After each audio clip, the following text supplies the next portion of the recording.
give, don't take. This message is brought to you by ICPC, the Anti-Corruption Commission. Good day, viewers. Thank you for joining us on today's edition of Corruption Must Go. I am your host, Murna Barnabas Atiai.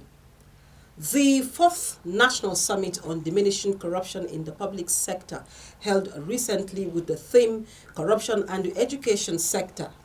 This epoch-making event featured an opening ceremony that was graced by President Muhammadu Buhari, who lamented about how corruption undermines educational policies and creates an unfriendly learning environment for the youths.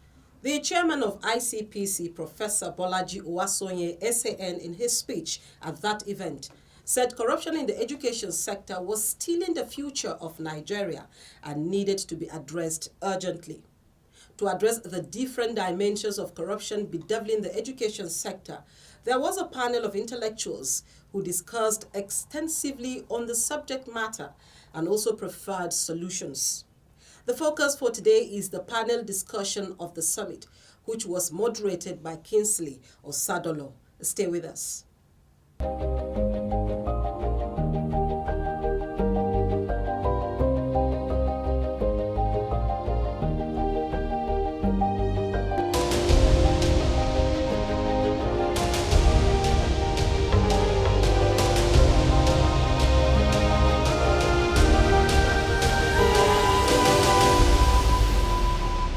The point has been very well made, and we do know about the primacy of education in the life of, first, the individual, in the life of a family, in the life of a society, in the life of a nation, and ultimately for humanity.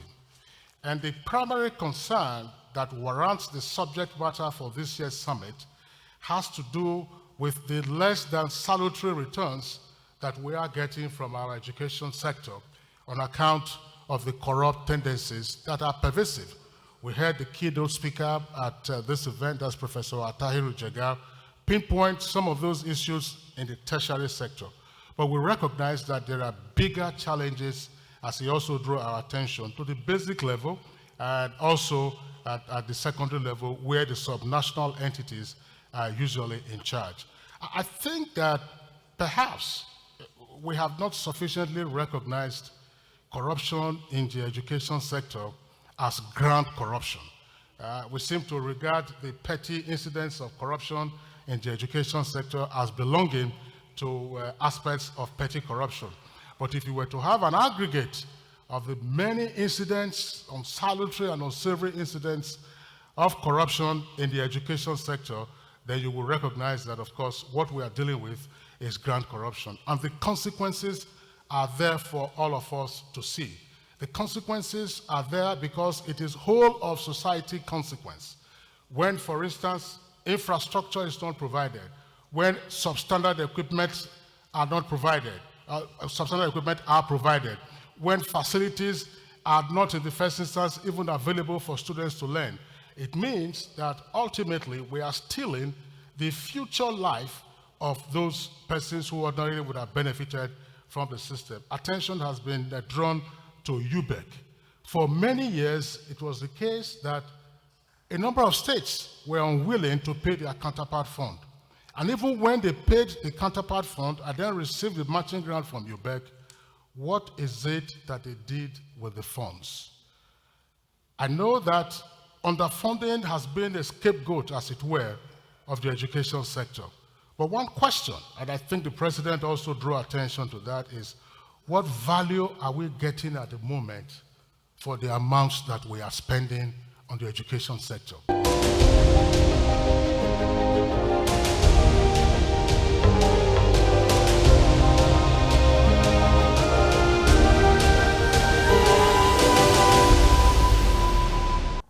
Welcome back. The first discussant for the day was Mr. Ike Onyechere, MFR of Exam Ethics Marshals International, who spoke on corruption and special initiatives to improve education, such as the Safe School Initiative.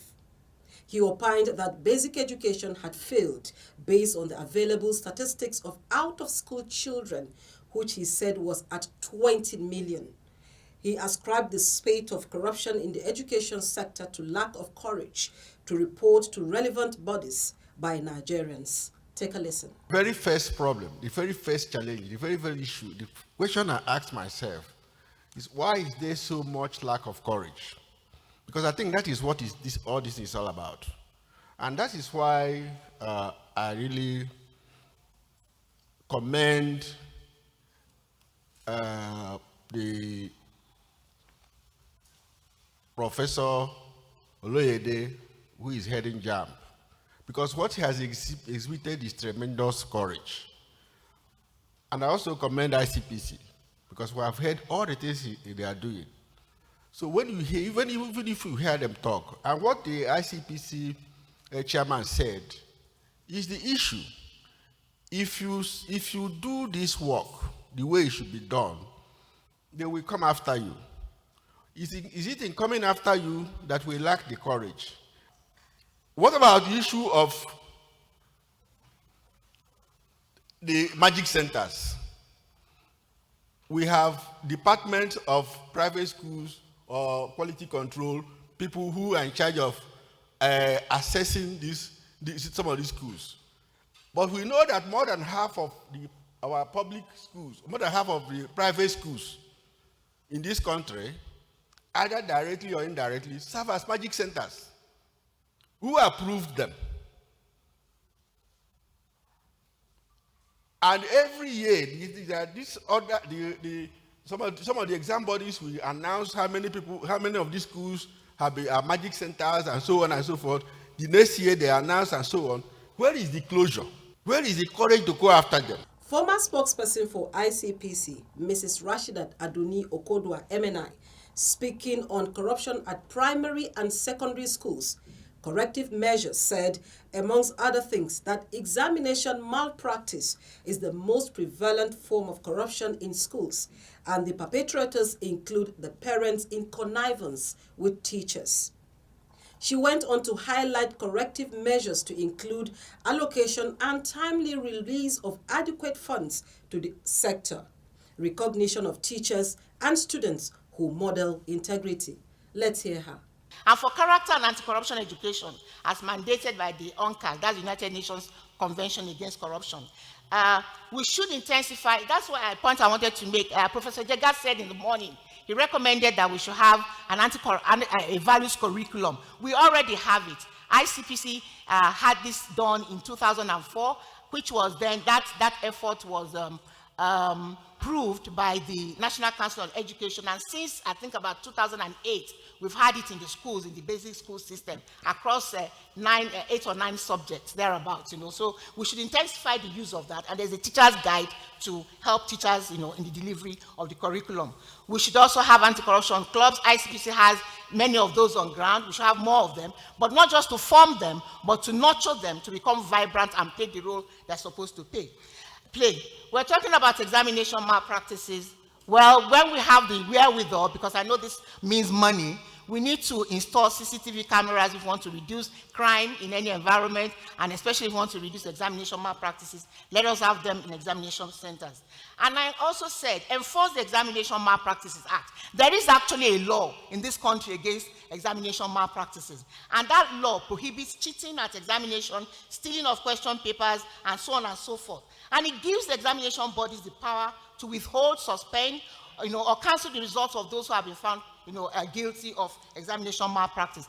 And we need to enforce this law so as to be able to make the environment much better. This is Corruption Must Go. In his submission on corruption and regulatory initiatives at the polytechnics and colleges of education, Honorable Dr. Tunde Lakoju opined that those mandated to supervise the affairs of the sector, especially in the polytechnics and colleges of education, have not taken a decision to do things right. He called on ICPC to look into the activities of the National Commission for Colleges of Education, especially as it relates to their oversight duties in the National Teachers Institute, as that engagement would address not only the issue of out-of-school children, but also out-of-education children who are victims of underqualified teachers in the classroom. In our system, our children are not given opportunity to grow. They are overdosed at the level. They go to school in the morning, they finish, and they are not allowed to come home. They are there for extension classes. They come back, and when they are going, they go away with homework. And at home, this is a problem. So the child, as it were, has not been given an opportunity to grow. And then we insist, on competition. Do examination, somebody comes first. In the university, somebody makes a first class. What is the relationship between the first class in the university and success in real life? If you look at the society as we have it today, a child goes in, is forced to read maybe engineering or even medicine, and he ends up as a comedian on the stage. Now, is it not that the education system has missed the point? If this child's talent was identified at the initial stages, would this have happened? It wouldn't have happened. So I think that our emphasis would be, number one, to reappraise what education is in this country. Number one, what are we educating for? What do we want to achieve in education? So I think that our emphasis is on certificates, and that is where the crisis is. Certificates, certificates, certificates. Everybody wants to get a certificate by all means. People are buying it, people are selling it, people are appropriating it anyhow. We have misplaced our priority, certificate, and not the education itself.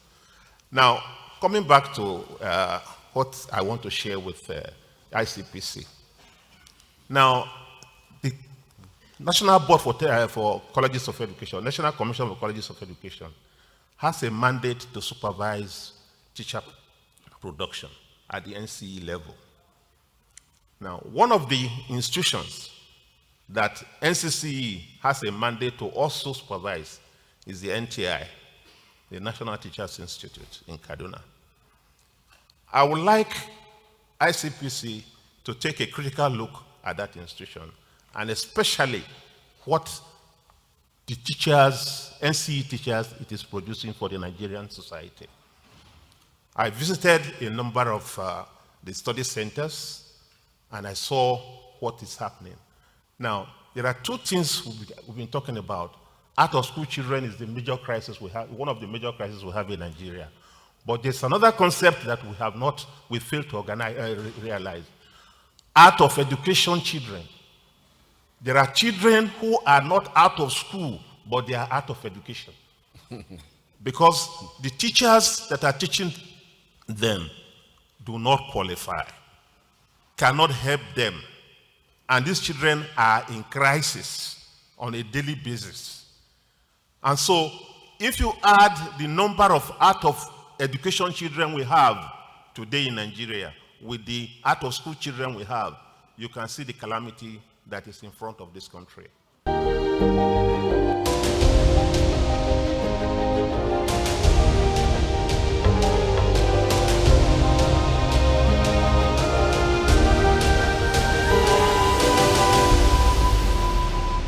You're watching Corruption Must Go.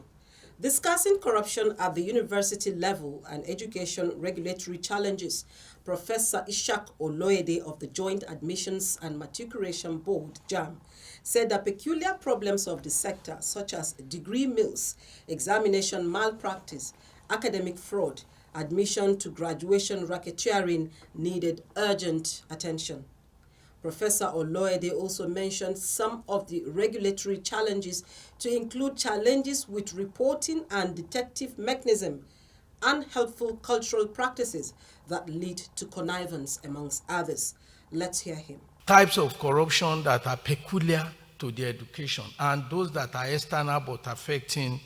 So I want to address this matter from 4 perspectives. The first one is to say, as far as I know, even before we go into the issue of peculiarities and the non-peculiarities, we need to look at not only the retail of corruption, but also the wholesale of corruption in our tertiary, particularly universities. You have now academic supermarkets that when you go there, you just demand for what you want. There are institutions that they are neither universities nor polytechnics nor colleges of education. Anyone you want, just go there. If you want NCE, you have it. If you want ND, you have it. If you want degree, you have it. One institution serving this type of, we need to look at that, these academic supermarkets. The second one, what we used to call degree mills. There are licensed universities now that with 400,000, 500,000, 4 million, 5 million, you can easily get to third year, and in the next 2 years, 1 or 2 years, you will graduate. There is what they call top-up in some of our institutions now. Somebody with a third class who wants to get second class upper, just go in and you spend 2 years and they issue you with a new degree. But what are the peculiar problems? Peculiar problems to our universities. I identify 6 of them. And I see examination malpractice as a major one. It's at the root of everything. The facets are so many. JAMB and the other examination or assessment bodies know what they are facing with examination. They are with active participation of parents. Parents at different levels. I've seen a governor who came to me to come and greet me, and the next thing he said was that, oh, your daughter is writing examination here tomorrow. It didn't occur to me that what he was saying was I should help. So the examination malpractice, we can easily deal with the students. Yes. We can easily curtail them. I think majority of the problems come from sexual harassment and sexual gratification, it has been said. Academic fraud, plagiarism, and so on, that has been said. Certificate forgery and impersonation, because I'm not talking of those in the larger society, I'm talking of the one peculiar. Then admission, stroke graduation racketeering. It's not just admission. You have so many things going on about admission, and of course, at various levels. Then you have this one that I call allurement or compulsion, whereby we are just looking at the issue of lecturers and the other way. We are not looking at induction from below, whereby a student makes up his mind that I'm going to attract you into this, and the stupid lecturer will fall into the plot. Or students will engage force in the name of cultism, and they will bring the lecturer to his knees. Now, having said that, what are the regulatory problems? What are the regulatory challenges that I think we have in universities? The first one, in my opinion, is reporting. How do you report when these things happen? What's the mechanism for reporting? How do you vet to be sure that what is being reported is correct? Number 2, detective mechanism. What are the detective mechanisms that are built into it? That also is part of the challenges. Another challenge that I see is unhelpful cultural practice, whereby you say, look, don't cause trouble. Just allow things to go. And that leads to connivance, what I call connivance. Then in our universities, rightly we have autonomy, internal governance. Internal governance itself is being manipulated to become problem rather than being strength. There is a need to look to regulate the mechanism which is internal to us. Is good for academic institutions like universities to be autonomous, but the autonomy must also be regulated. There is also the issue of generic regulation in our university. They would say university rules and regulation without specific item, policy, and guideline on specific corruption issues like sexual harassment. It needs its own regulation. Recently, ICPC did a template on secondary and primary school and secondary school sexual harassment template, what you can use as policy, template for policy on sexual harassment. There is the need to do such things for us.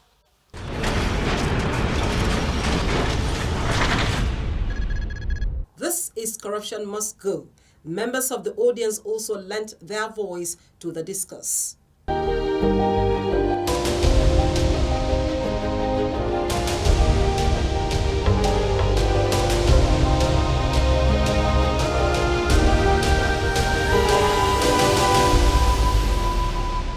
My name is Jamiu Olamide Farouk. I'm a proud student of Government Secondary School, Kubwa. And I would like to talk to everyone about a child's cry on corruption. Nigeria, my country. Come to think about it. Would there ever be a time when only great minds will be enthroned as our leaders? A time when corruption is killed and transparency becomes a friend of all. A time when the bridge that exists between the ruler and the ruled are no more.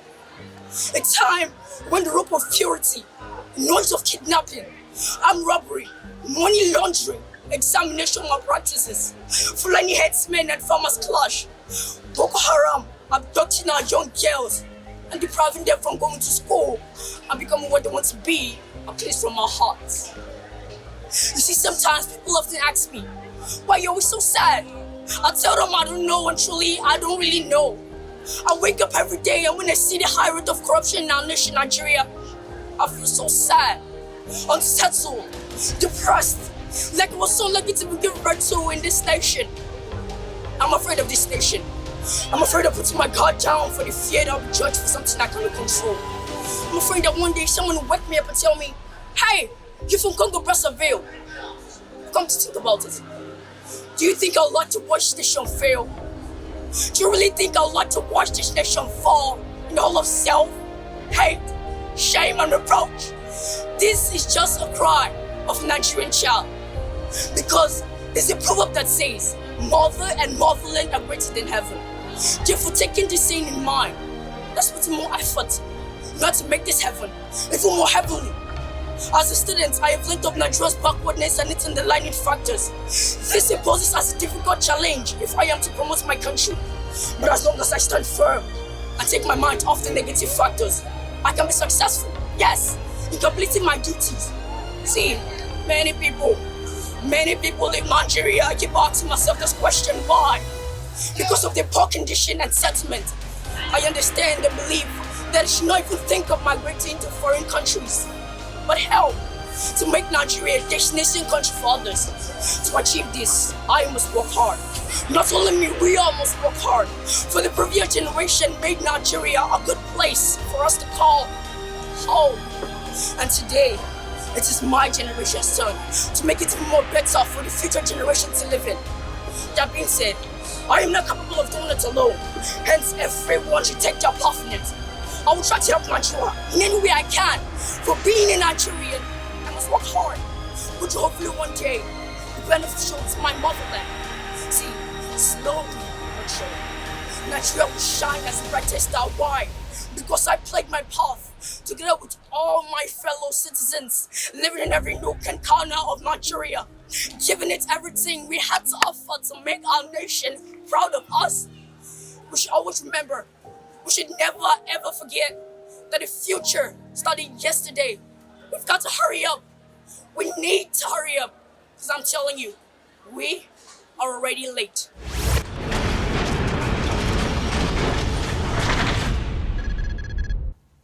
That's our package for today. Remember to follow us on social media using the handles showing on your screen. Also, you can watch other editions of the program on our YouTube channel using the ID ICPC Nigeria. Thank you for watching and bye for now.